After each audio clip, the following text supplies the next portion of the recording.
everybody. Hi, welcome. So this is your first briefing at the State Department, right? I hope you enjoy it. We will miss Nicola, but welcome you here. All right, hi everybody. How you doing today? A couple pieces of news I want to bring you first, and that is an announcement that's come out of USAID today. And that is that the United States has now announced $169 million in humanitarian assistance to support the people of Ethiopia and Kenya, two countries that are now experiencing a severe and prolonged drought. With the new funding, we're providing vital emergency food assistance, safe drinking water, and health services to millions of Ethiopians and Kenyans in the worst drought-affected areas. The additional aid comes at a critical moment for Ethiopia and Kenya, as the threat of hunger, malnutrition, and dehydration are reaching alarming levels right now. The drought is especially severe in Ethiopia, where an estimated 7.8 million people now require urgent humanitarian assistance. We're also closely monitoring food insecurity in Nigeria, South Sudan, Somalia, and Yemen, where conflict, and in Somalia, drought, have created near-famine conditions that require large humanitarian responses. This fiscal year, the United States has provided nearly $2 billion in response to these crises.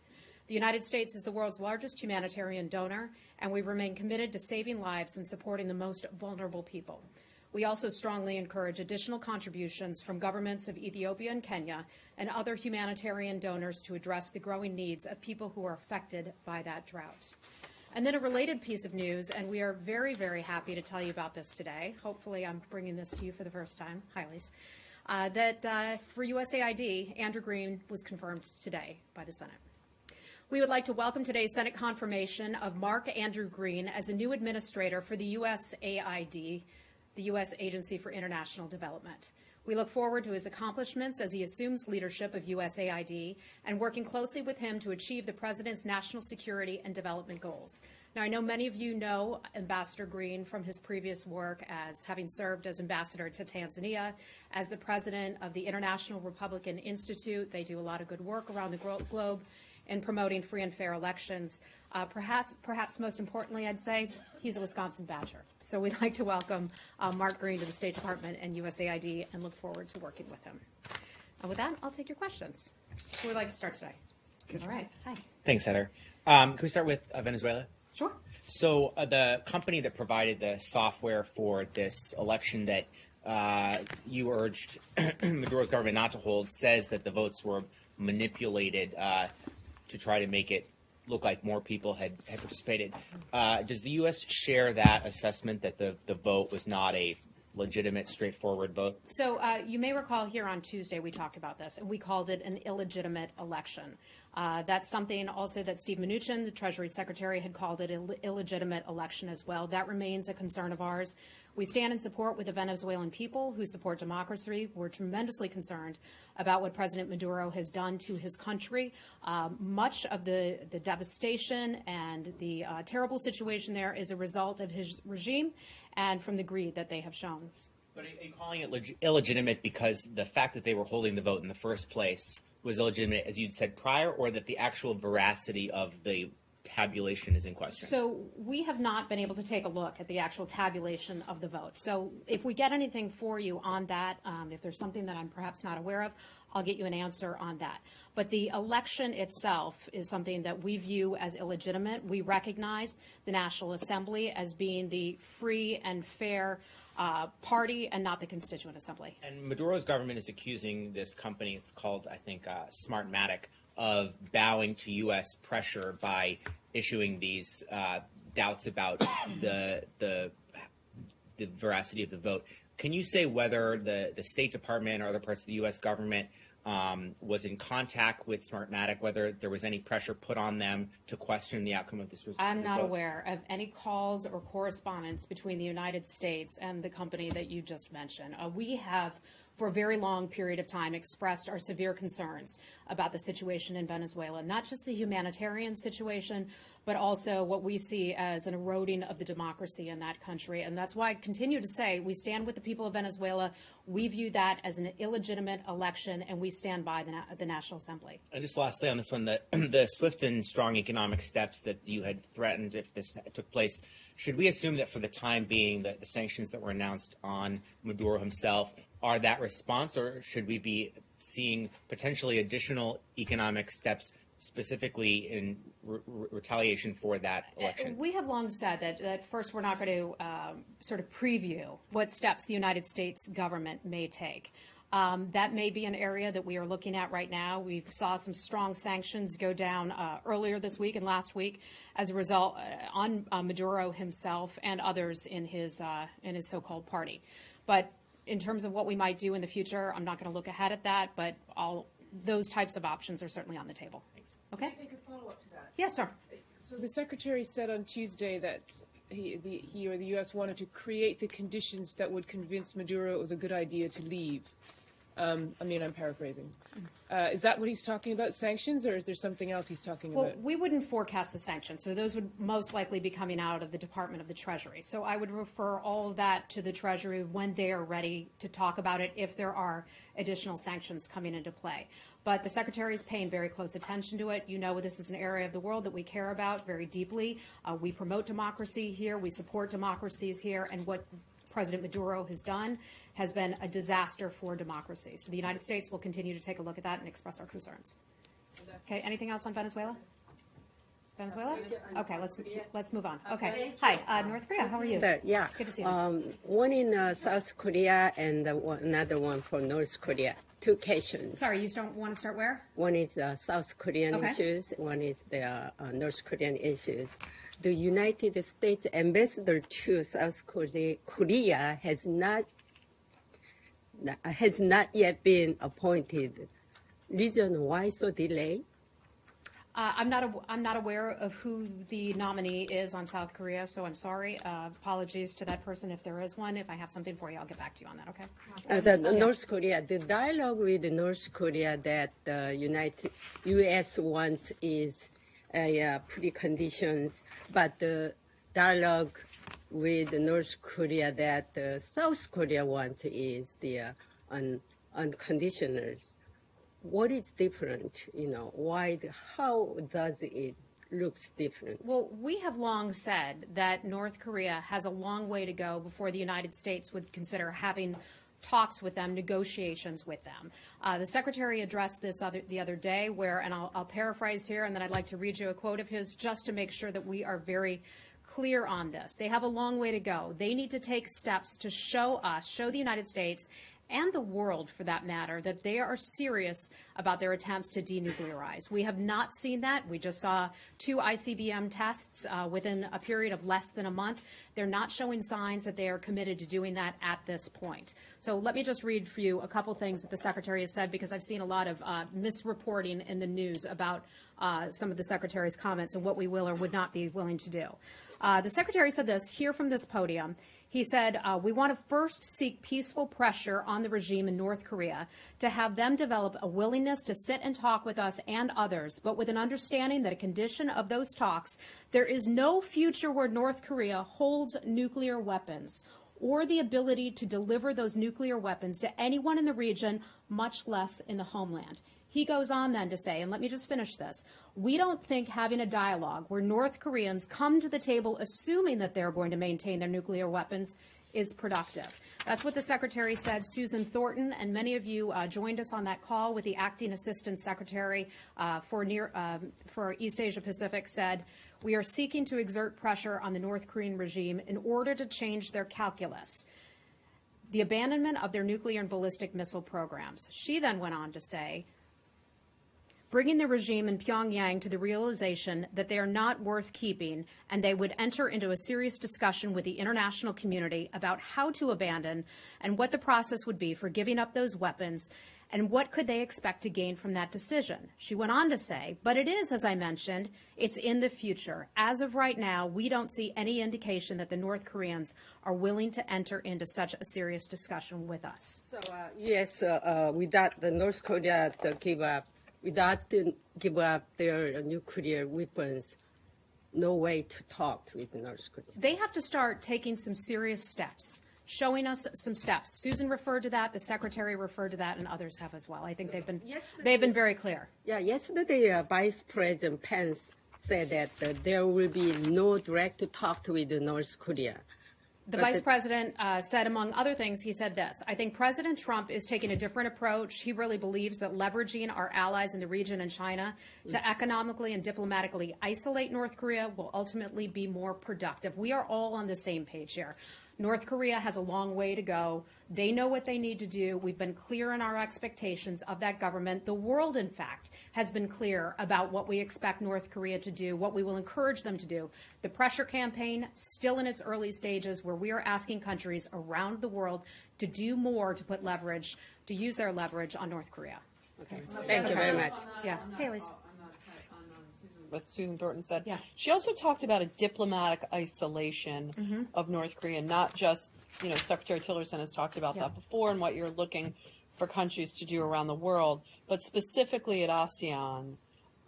Is there an effort to marginalize him? I know he'll be there and you can't do anything about that, but is there an effort to marginalize him from specific meetings at ASEAN? Will he be invited to all of the meetings?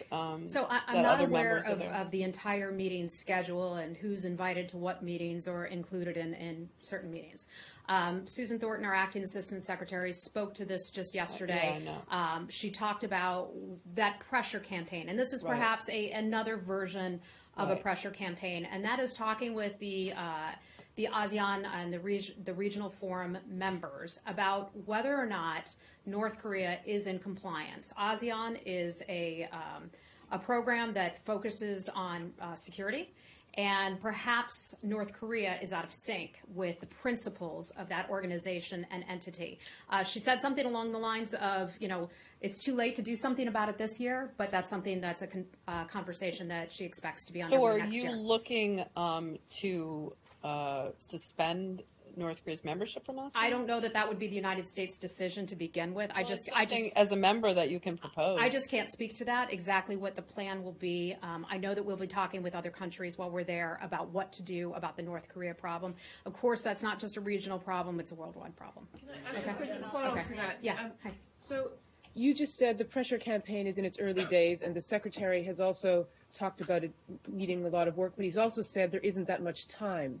So how do you square that circle if you've got a strategy that takes time when there isn't time? And also, off the back of the This isn't just our strategy. It's a strategy that many countries around the world have agreed to. We've seen activity at the United Nations as well. So this isn't just the United States campaign of concern about North Korea and all the destabilizing activities that it's engaged with. We recognize that this cannot be achieved overnight. It took years and years to get to this point.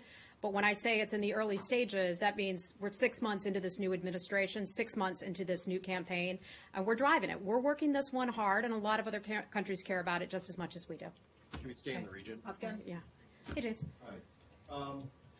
The idea that the U.S. would seek to enlist regional partners in the effort to constrain North Korea's nuclear ambitions is hardly new, as you know. Mm-hmm. The whole premise of the six-party talks was the idea that there would be regional buy-in, and it wouldn't just be the U.S. that was making demands with North Korea in some bilateral way. And so what's really new here? What is new here is a lot. One, the pace of this campaign. Increasingly putting pressure on many of these nations to, and I've talked about this here with this group before, When countries have North Korean guest workers, for example, and this is just one example, have North Korean guest workers working in that nation, we know that those guest workers do not take home 100% of the money they earn. Much of that money, in some instances, I understand all of that money, will not go to that individual doing the hard work, but rather goes back to the North Korean regime. What we are saying is countries cut your guest worker programs. We have seen some success with that in the past and in recent months as well. Another initiative is asking countries that are looking to open up North Korean diplomatic missions in their countries to not do that. There are some specific countries, I cannot name them for security reasons right now, but there are some specific countries that have chosen not to open embassies or consulates for North Korea because of this very reason and because of this campaign. So just two quick examples of some of the things that we are doing, ways that we believe the pressure campaign is working because we are seeing success. We are seeing some of these countries adhere to what we're asking them to do, and these are countries all around the world in places that you would not expect would have North Korean workers. The Washington Post wrote about North Korean workers in some African nations not long ago, and that's the same type of thing, and cutting the number of those workers to help keep that money from going into North Korea's illegal weapons program. The one move over the last 10 or so years that seemed to have the greatest impact in affecting the calculus of the North Koreans was what we sort of refer to generically as Banco Delta Asia, right, which was an effort to cut off the North Korean government from the international financial system. And that's what is generally seen as having provoked them or prodded them to make whatever take whatever measures they have to date to fall in line with international expectations and their own commitments. Where do you see, how would you characterize the state of North Korea's current engagement with the international financial system, and is that a pressure point that is still open to this administration to pursue? I think this is something I get to punt to Treasury. I'm not aware of what exactly we're doing with regard to the banking system in North Korea. I can see if I can get an answer for you on that. I'm not sure that would fall under the purview of the State Department, but I'll look into it for you. Okay. But when you're looking at sanctioning, whether it's China or other countries, is the effort to punish those countries? Is the measure to punish those countries, or is it directed at trying to stop the illicit flow of money to North Korea? You say it's countries.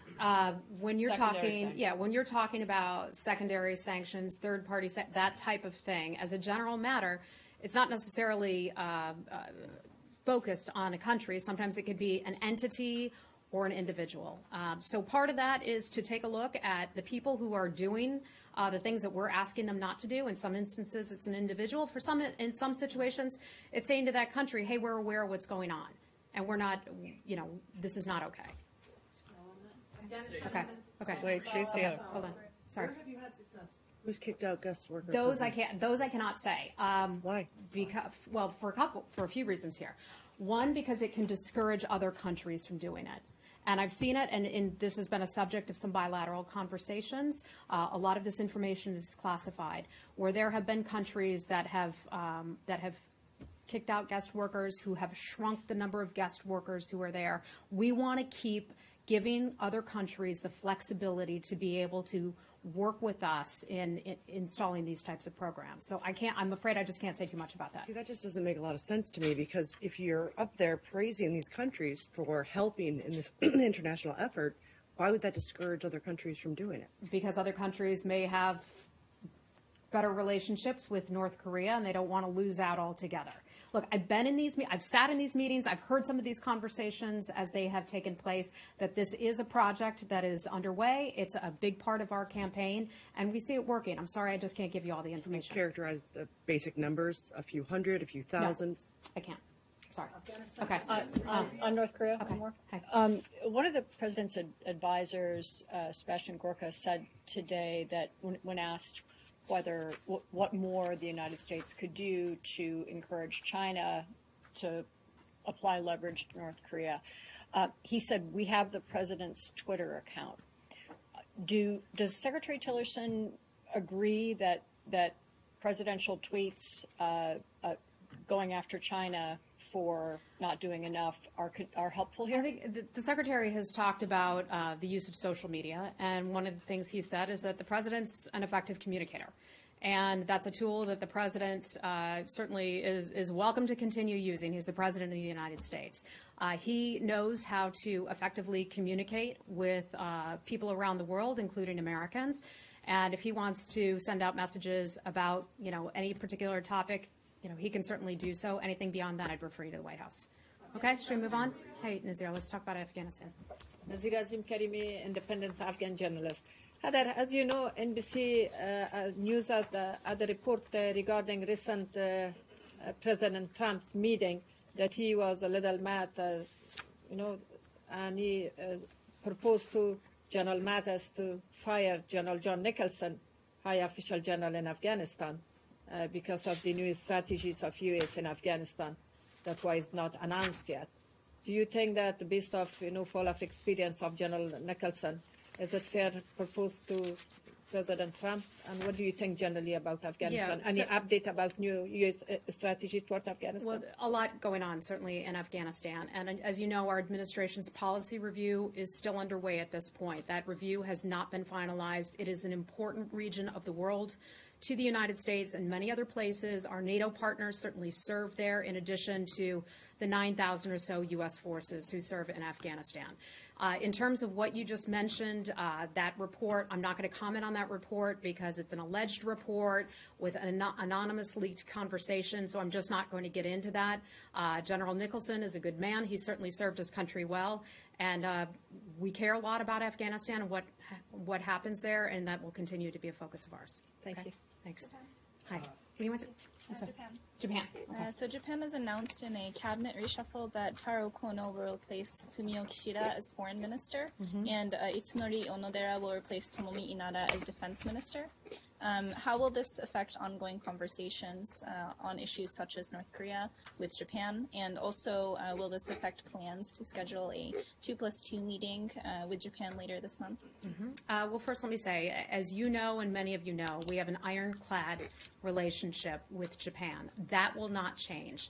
We are certainly aware of the cabinet reshuffling or changes, if you will. Whoever is in that cabinet will continue to work with the United States. We will continue looking forward to working with those individuals. Our relationship will not change. As for the meetings that you mentioned, I don't believe we have a date that's scheduled for those meetings to be held just yet, but when those do happen, we certainly look forward to it. And do you have an idea of when the Secretary will be reaching out to the new foreign minister in Japan? I do not, no. Will Thank they you. touch base in Manila, If perhaps? I have anything for you, I'll certainly give it to you. Okay? Okay. Okay, wait, hold on a second. Are we done with Afghanistan and Japan? We're done with Afghanistan and Japan. Okay. Hey, James. U.S.-Russian relations, if you would. I'm sure you had an opportunity to see the rather lengthy and blistering Facebook post from Prime Minister Medvedev. And there's several aspects of it I wanted to pursue with you, if I could. One is that he announces the end of any hope for improvement between the two countries under the present U.S. administration. Is it Is it what? the end? Is it the end? Look, we are two nuclear superpowers. I think many folks around the world agree that the United States and Russia should be able to work together in areas of mutual cooperation. If you look at the ceasefire in southwest Syria, that has now taken hold and, for the most part, succeeded for nearly a month now. But to So be that clear- is an example of good U.S.-Russian cooperation. Certainly, our relationship is at a low point, but we have to find areas of mutual cooperation. So he didn't say that is the end of cooperation. He said is the end of any hope for improvement. Is it the end of any hope for improvement? Look, there's always hope for improvement. We know that people say extreme things, especially at heated times. I'm just not going to get into the specifics of that, but we have areas where we can work together, and we'll work together. He stated that the sanctions measure that the president signed is an economic declaration of war against the Russian Federation. Is it? Is it an economic declaration of war?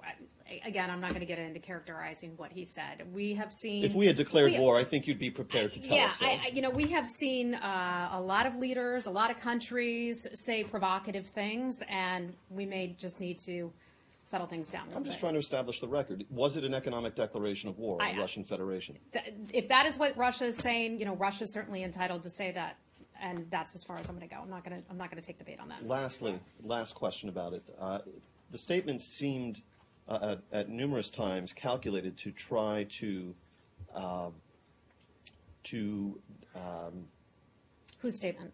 the Medvedev Facebook post at various times seemed to be calculated to play on what the Russians perceive to be President Trump's own vanity or sensitivity to insult. So at various points, the statement described his dealings with the Congress on this issue, the sanctions measure, as a humiliation for him and telegraphing weakness and so forth. Is it the assessment of this building that this was an intent of the Medvedev statement? I'm not going to assume what Medvedev said about anything. So if you want to ask for greater clarification on that, I would refer you to him. I'm not going to characterize what he said. Okay. On the sanctions, Anything else? yeah, Anything else on on Russia. Russia. Whoa. Okay. All right. Hold on, everybody. Let's take it down a notch. Go right ahead. So along those lines, I had a few questions on the Yeah. funding of the Global Engagement Okay. Center. So far, the State Department has not requested any of the $80 million that was allocated last December by Congress specifically for the funding of the center. Is there a reason why they haven't made that request? And can you respond to some of the reporting that it's because of a desire not to upset Moscow or to piss off the So Kremlin? I have seen that report. I want you to know I was just over at the Global Engagement Center a short while ago, and the place is busy. It's buzzing. People packed in their cubicles working on anti-ISIS propaganda. To counter ISIS propaganda, that is.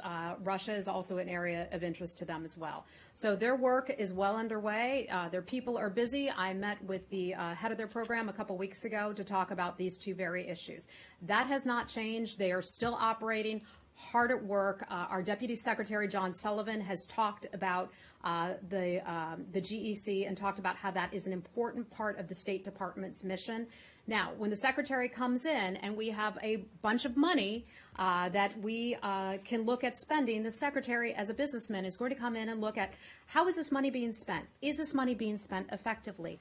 Which programs is this money going to? So the Secretary is merely doing what he was brought in to do, and that is take a look at our priorities and our budgeting priorities. The program is staying. The program's not going away. Those folks are hard at work, and it's something that we care about, and that's not going to change.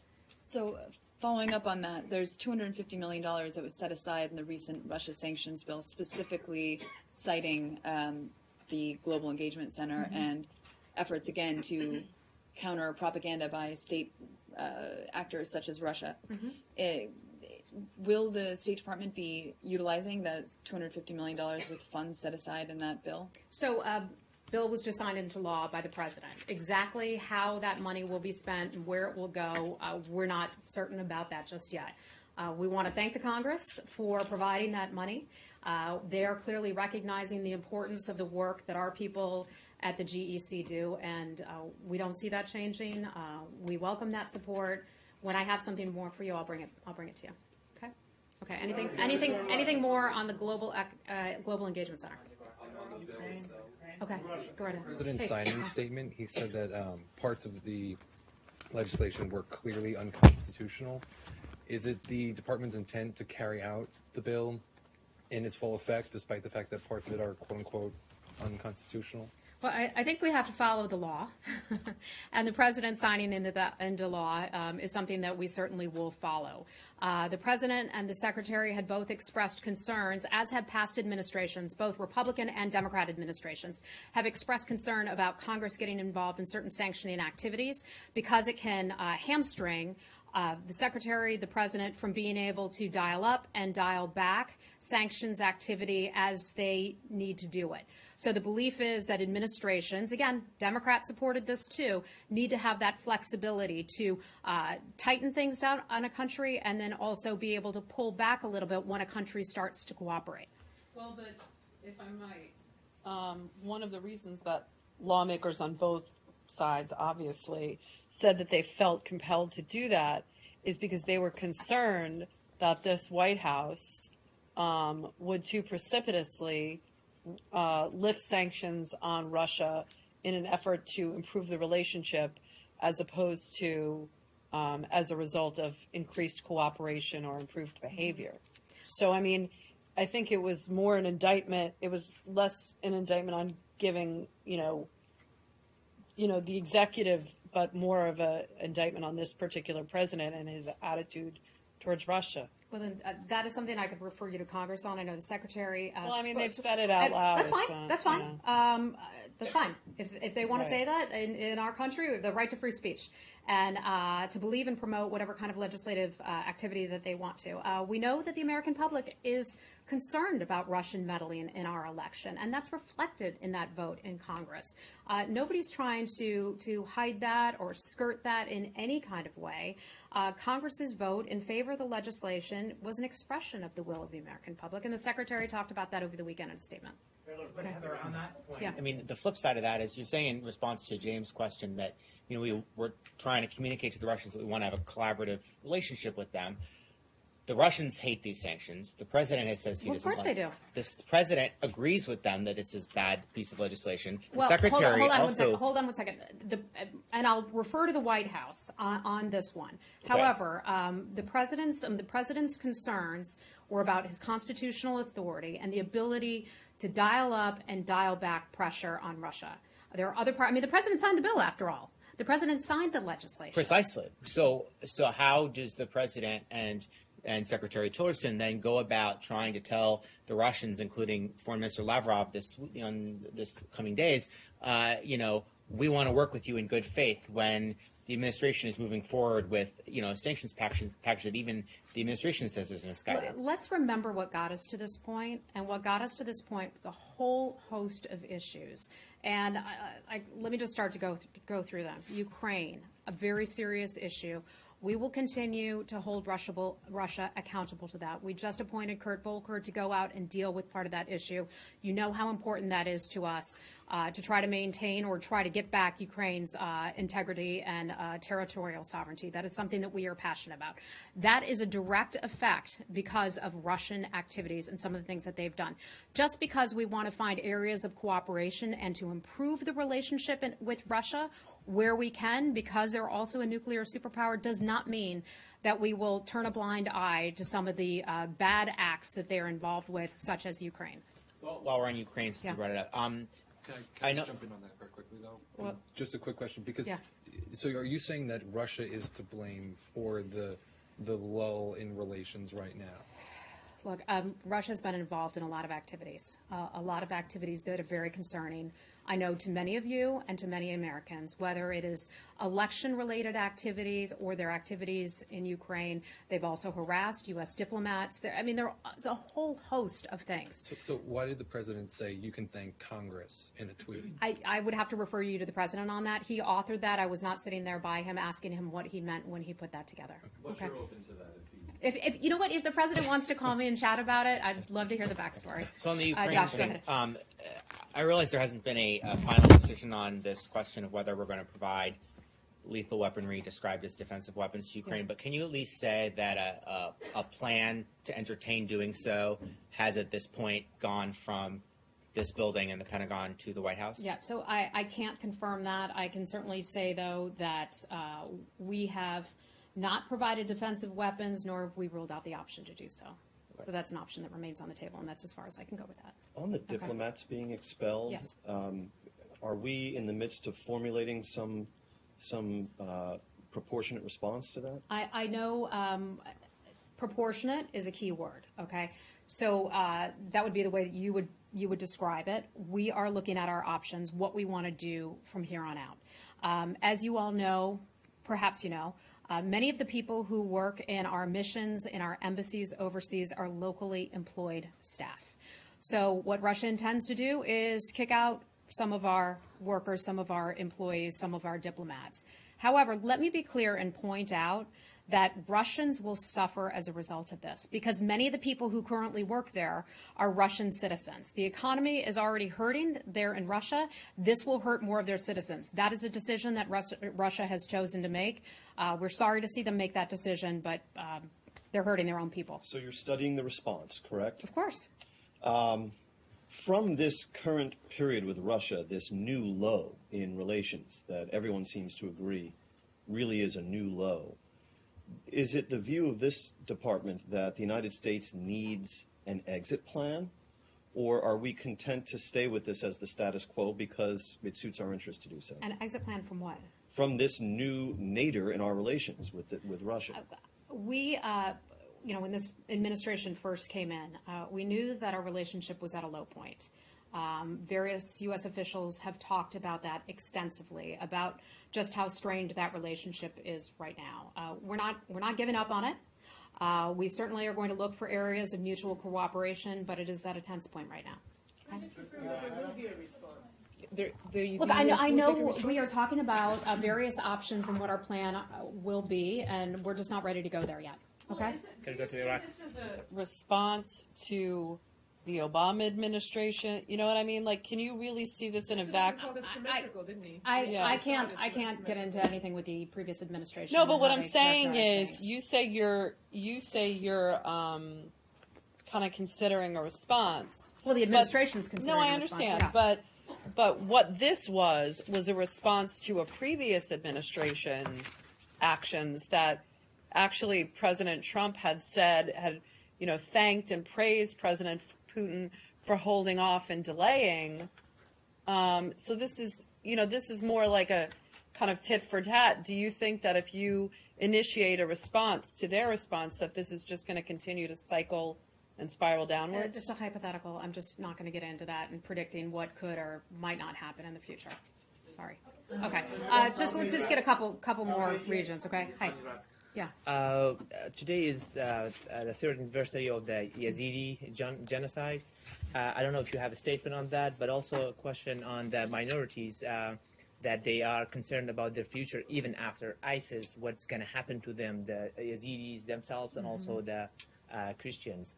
So what is the United States plan to protect the Yazidis and also the other minorities in Iraq as we are going to the stabilizing phase of Iraq? So what are your plan to protect them from further genocide or aggressions in the future? And remind me, you're from Iraq, right? Yeah, I'm from NRT from Kurdistan. Okay, yes. good. And thank you for being here. I always love it when our foreign journalists come in and you all have such in some cases difficult stories, in other cases very rich stories. And so I thank you for being here. It's a good representative of what your country represents. And I'm sorry for everything you've been through. We've certainly been through a lot. Today is the third anniversary of the what happened to the Yazidis, Christians, and some Shia Muslims in Iraq. We honor and mourn those who lost their lives, who died at the hands of ISIS. It was brutal. So many of us remember the coverage of that, the video of that, the pictures, and the absolutely horrific stories of what those people were put through. We want to offer our respect for those who survived those horrors, our sympathy and prayers to those who lost their lives. Many people, as we've read about in the stories, still struggle with the scars of what happened to Yazidis. So I just want to say on behalf of the U.S. government how deeply sorry we are about that and how we have not forgotten what happened to those individuals there. We've talked about this, I think it was last week, we talked about the Secretary of State's position, and his judgment is that ISIS is responsible for genocide taking place against those groups in Iraq. That includes the Yazidis, that includes Christians, that also includes Shia Muslims. Secretary Tillerson spoke about this a little bit in his confirmation hearing. I know that is his personal opinion and is deeply regretful and sorry for what happened to those people. You know, there have been more than 40 mass graves that have been found in the areas around Sinjar. Just try to imagine that.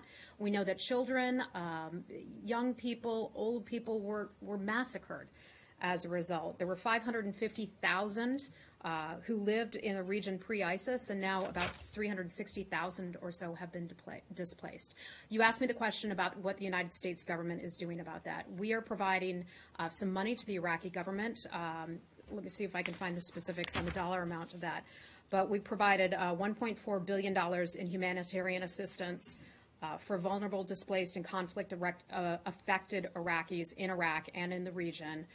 We've provided funding to the Iraqi government to help document those atrocities for future prosecution. I know the United Nations is involved in a certain part of this.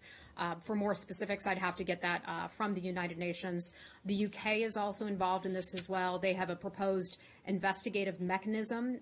They see that as one way to expand Iraq's capacity for accountability. So it's something that we care about. It's something that we have certainly funded. That and the loss of the Iraqi people is not something that we'll forget. Sorry, the money was 1.4 billion? Yeah, 1.4 billion in humanitarian assistance since fiscal year 2014. And USAID and state have provided more than 100 million in assistance for Iraq's religious and ethnic minority communities. And then we've also led an international initiative to highlight the plight of these minority communities. So thank you for asking about that. Thank you. Okay. Okay, do we have anything else on Iraq? India? Okay. Sir, we'll go with India. How are you? Okay. Thank you very much. Two questions on South And then we have to wrap it up and go. Yes, madam. Okay. Two questions on South Asia, please. As far as U.S.-India relations are concerned, after Prime Minister Modi's visit, as far as diplomacy is concerned, one issue he raised in the White House and also here, that India should get the United States Security Council membership. So our ambassador there, Nikki Haley, she's doing a great job, of course. Is she going to raise the issue at the United Nations? I believe she is. I would have to double check with her office. I can certainly do that and get back with you. I know we had a lovely visit with Mr. Modi. It was certainly wonderful to have him here in the United States. I know the President enjoyed hosting him, as did the Secretary as well. So. And Madam, second question on Pakistan, quickly. Opposition leader Imran Khan had a nationwide campaign against corruption, against Nawaz Sharif. Now the Pakistan Supreme Court dismissed him already, of course. But my question is that now Pakistan has a new prime minister, and of course from the same party. So where do we stand as far as U.S.-Pakistan relations are concerned? And finally, after his dismissal, Oh, sir, I'm not going to be able to keep track of all these. Yes, ma'am. Nawaz Sharif, he was addressing his parliamentary party, where he said that President Clinton offered him $5 billion during Kargil war with India, and at the same time he said that China's President Xiaoping offered him $3 billion as a gift. So where do we stand? I'm not aware of any of that money and what you're referring to from quite a few administrations ago. I can say that we're certainly aware of the elections that India will hold in 2018. We want to congratulate Prime Minister Shahid Abbasi on his election by the National Assembly. We will certainly look forward to working with him on areas of mutual cooperation. As you well know, we have very strong people-to-people ties with the government of India. We'll look forward to working with him, with Pakistan, and we'll look forward to working with him as well. Okay. Okay. Final question on Turkey. Okay. Thank you, madam. So the Turkish government has arrested a few individuals who worked for the YPG, the Kurdish militia group in the Kurdish rebel group in Syria, which is a main part of the SDF, and you are supporting that group. So what's your? I don't have any information on that. One of them is a French journalist. He was. Sir, without any information on that report you're referencing, I'm not going to answer any questions. Can you see if you have a statement on that? Because you can one of them is a journalist. Give us more information about it, and I'll see what I can get for you if we can get anything. Again, I'm not aware of that report at all. Thanks, everybody. Gotta leave it there.